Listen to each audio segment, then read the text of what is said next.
Hello, NBA fans. Every day we have news about the Los Angeles Lakers. I'm a Lakers fan and I ask for your help by subscribing to the channel and giving me your thumbs up. LeBron James has complete control over his future due to a no-trade clause. It's being suggested that the Lakers convince LeBron James to accept a move to the Warriors, given the possibility of playing alongside Stephen Curry, while also rejuvenating their roster. A trade involving young players Jonathan Kuminga and Brandon Podziemski could be very good for the Lakers, who want to build a strong team alongside Luka Doncic. Jonathan Kuminga and Brandon Podziemski could transform the Lakers' weak rotation into a very strong one, as they are two athletic and high-scoring players. Golden State could be considered a viable destination for the Lakers star. The partnership between James and Stephen Curry is something the NBA world has been quietly hoping for.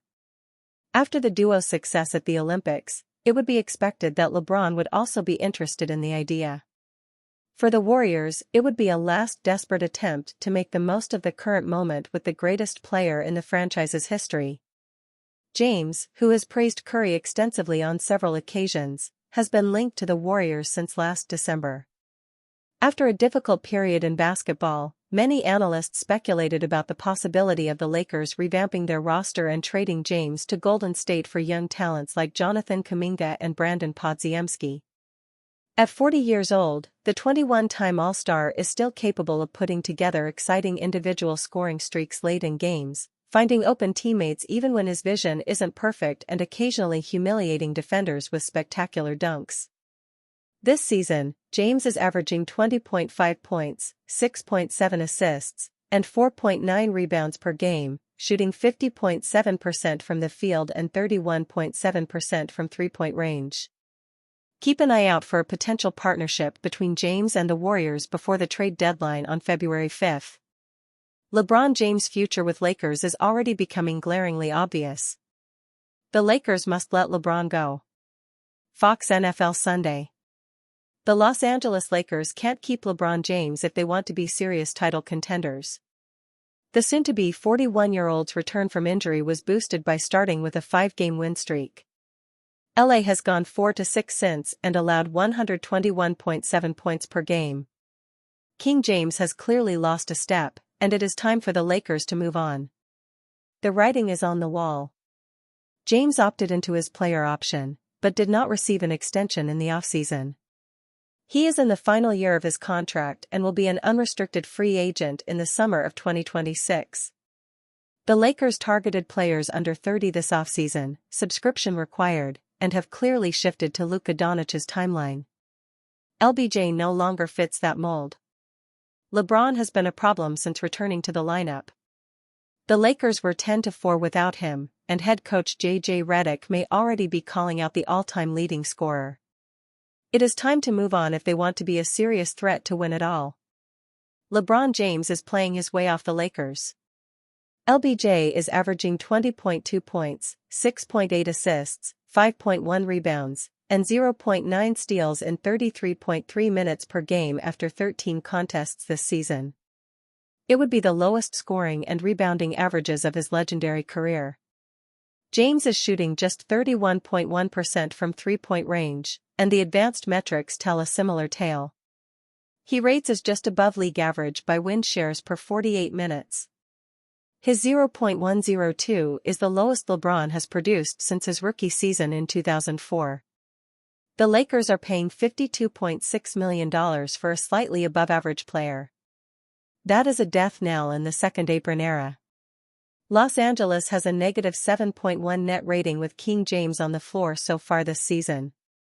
They are 9.6 points per 100 possessions worse when he plays and have been outscored by 59 points in his first 432 minutes. The Lakers' defense is a problem. LeBron is a below-average option at this stage, which puts Los Angeles at a talent deficit. They can score with the best teams, but must upgrade their defense to have any shot. Fans can't suddenly expect a 41-year-old to transform back into a superstar. LeBron missed the first 14 regular season games with a back injury, but he has played for over a month already. Things are getting worse, not better, for James and the Lakers. With Austin Reeves out for the next month, there is little reason for optimism in LA. This leaves Jeanie Buss and the Lakers in a difficult spot. They are known for taking care of their stars and letting them retire as a Laker. LeBron wants to play and will be looking for another massive payday. The franchise must choose between contending and keeping King James happy. It should be an easy call, but it won't be for the purple and gold. LeBron's streak of 21 straight years on the All-NBA will come to an end this season. He is still better than most players, even after a sharp decline. The Lakers must put him in positions to succeed whenever he is on the floor. That means exploiting mismatches, using his basketball IQ, and locking in on defense. Fans haven't really seen that King James this season. The Los Angeles Lakers must move on from LeBron James if they want to win another championship. Fans know the grind of the playoff schedule. They can't expect LBJ to shine at his age with so many games in a short window. The slippage is already on full display. It is time to let LeBron go and build around number 77. Luka Doncic says the quiet part out loud about LeBron James. This upcoming stretch is crucial for the Los Angeles Lakers duo. It will be a long time until Luka Doncic can have his bromance partner, Austin Reeves, backing him up as the number 2 for the Los Angeles Lakers. The superstar point guard will have to make do with LeBron James until then. Reeves is due to miss an extended stretch of this season after his issues with a calf injury went from bad to worse. The Lakers star exited early from their Christmas Day loss against the Houston Rockets, leaving Doncic and James to fend for themselves. It did not go well. Los Angeles Lakers guard Austin Reeves has been diagnosed with a grade 2 left gastrocnemius strain and will be re-evaluated in 4 weeks. The follow-up to their brutal beatdown at the hands of the Rockets went much better. The Lakers had one of their most convincing wins of the season. A shorthanded Los Angeles team enjoyed a dominant 125-101 win over the Sacramento Kings on Sunday. After the game was over, Doncic was asked if this was an important stretch for his relationship with James. The Lakers superstar kept his response short and sweet. "Yes. It is important," Doncic told reporters. "What do you want me to say more?" Luka Doncic and LeBron James must synergize with Austin Reeves out. The question, in itself, had an obvious answer to it. There is no rocket science here. Doncic asking the reporter what more was needed from his response paints that picture clearly. The first audition for Doncic and James as a duo, following their Christmas crisis involving Reeves, went pretty well for both parties. Both Luka and LeBron played big parts in the win over the Kings. Doncic played the leading role, as usual. The Lakers' point guard finished with 34 points, 5 rebounds, and 7 assists. Luka also stood out defensively, adding 3 steals and 1 block on that end. James's performance was more modest, but only by comparison. LeBron had 24 points, 5 assists, 3 rebounds, and 2 steals on Sunday. J.J. Redick did his part to help too. The Lakers head coach found a more natural way to stagger minutes, positioning his best players in a way that would allow both of them to thrive. The crucial part that is worth mentioning here focuses on just how well the duo operated together. In 18 minutes on the court, the two-man combination of Doncic and James finished with a net rating of 28.6. That is a huge improvement on what those figures looked like entering the ballgame. Before Sunday, Doncic and James had a net rating of -13.2, sharing the court for 261 minutes in their 11 appearances together. That is an ugly number made even more ghastly considering these are 2 of the Lakers' top 3 players. They are now up to -10.3 as a duo, still rough, but trending upward. Reeves won't be back for a while. If for no other reason than pure necessity, the Lakers stars will be forced to figure things out. LeBron James' fanbase betrayed Lakers star in shocking NBA All-Star fan voting return. On Monday, the NBA released the first round of fan voting results for the upcoming 2026 NBA All-Star Game. The fans don't entirely dictate who gets an All-Star nod, but their voice plays an important role. Even when certain superstars have down years, they still generally are towards the top of the fan vote lists, especially for players like Lakers' LeBron James. However, when the results for the voting came out for the first time, there was a noticeable vacancy at the top of the list when it came to looking for LeBron's name. How many All-Star fan votes did LeBron James get so far? LeBron James received 536,555 fan votes after the first round of voting. That may sound like a lot, but that puts him at just the 9th most for players in the Western Conference. For the entire NBA, West and East, he ranks just 15th in the league in fan vote totals so far. LeBron has only played 14 games to this point in the 2025-26 NBA season, but you'd think he would get more votes as one of the league's most iconic/popular players. He's having a down year stats-wise, but that doesn't necessarily play into the voting results. We have seen absurd names make the top 20 on voting lists in the past, including players like Zaza Pachulia and Taco Fall. Even if LeBron is having a down year, the expectation always seems to be that he'll be one of the top vote-getters.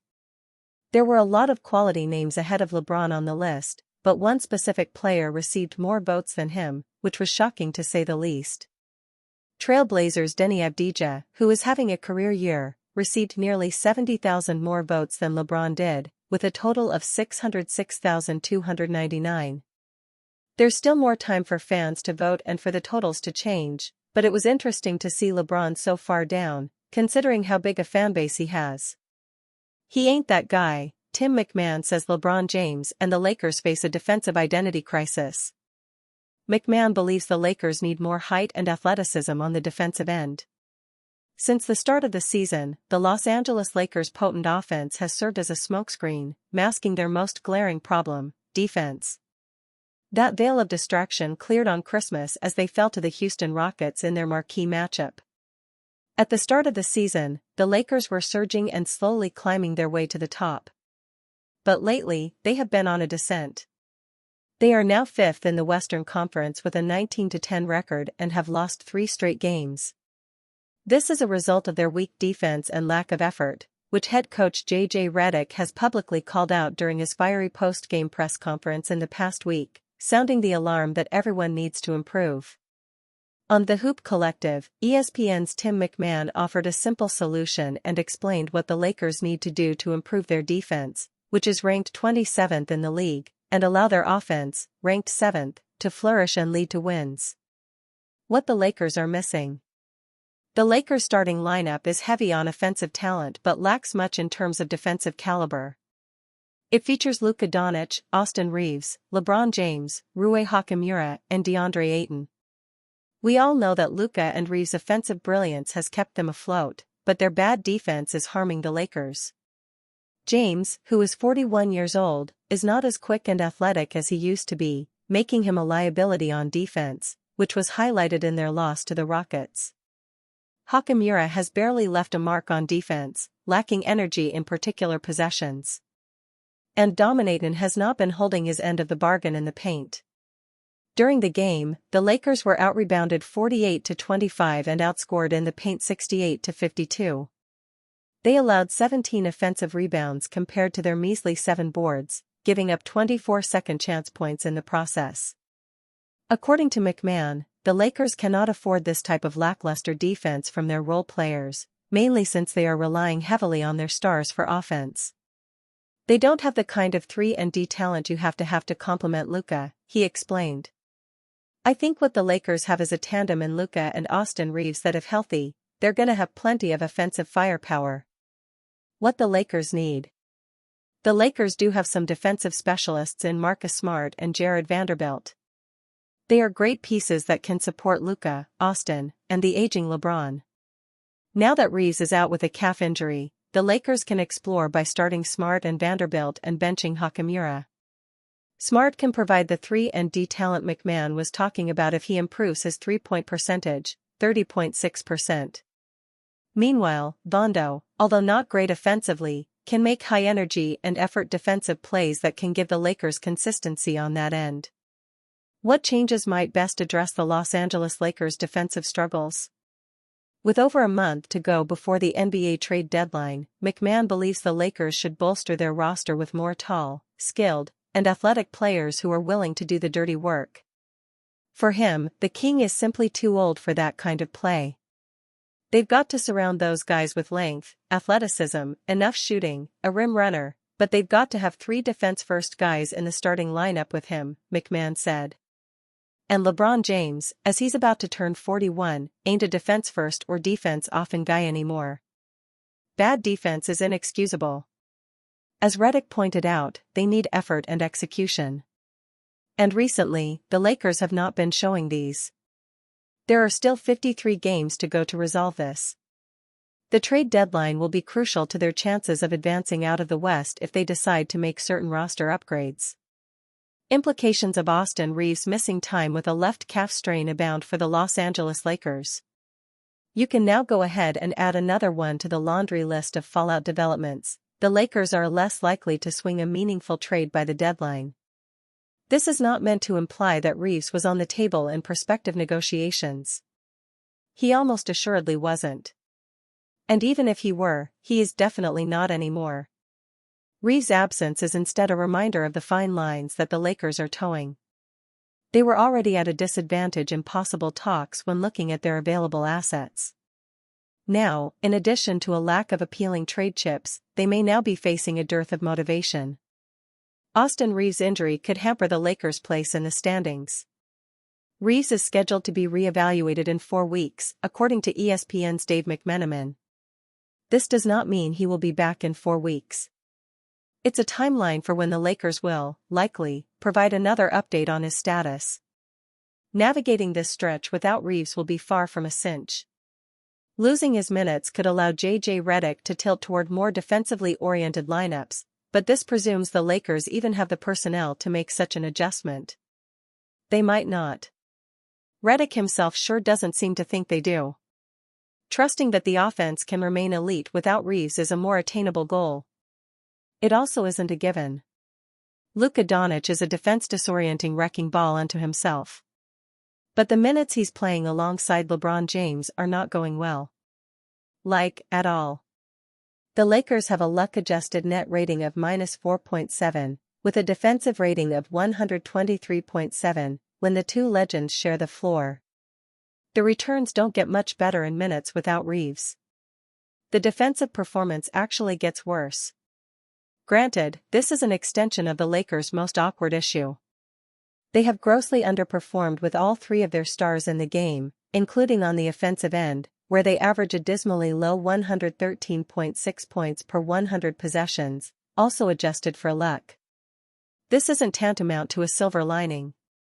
Things aren't guaranteed to just get better, or smoother, because there's one fewer mouth to feed. There is no telling, then, how much exposure the Lakers have to tumbling down the standings over the next month. Just 2 losses separate them from play-in territory. And if they slip out of the top 6, the front office will have to ask an uncomfortable question: what's the point of doubling down on this season? The Lakers seem less likely to make a meaningful trade. Convincing yourself that the Lakers should preserve assets and flexibility for the summer wasn't hard before. It's even easier now. They can flip 1 first-round pick at the moment, 2031, or 2032. That number climbs to 3 over the offseason, 2026, 2031, and 2033, when they could also have more than $50 million in cap space while carrying Reaves' free agency hold. The ceiling on what they can do then is significantly higher than it is right now. It would be one thing to act earlier if it results in the Lakers entering the inner circle of contenders. But does adding someone like Herb Jones actually accomplish that? Is he really all that separates LA from the likes of the Oklahoma City Thunder, Denver Nuggets, Houston Rockets, and even San Antonio Spurs over the course of a 7-game series? The brutally honest answer is no. And though there previously may have been more room for debate, it has since dissipated. The Lakers just lost no worse than their 3rd most important, and likely 2nd most important, player. They won't be getting him back until there's 2 weeks or less remaining before the deadline. That doesn't give them a lot of time to evaluate the progress of the Luka Reaves-LeBron dynamic, and also makes a trade that both fits and elevates it. In all likelihood, the Lakers were probably never going to make a major splash before February 5. The Reaves injury takes that probably, and turns it into a near certainty.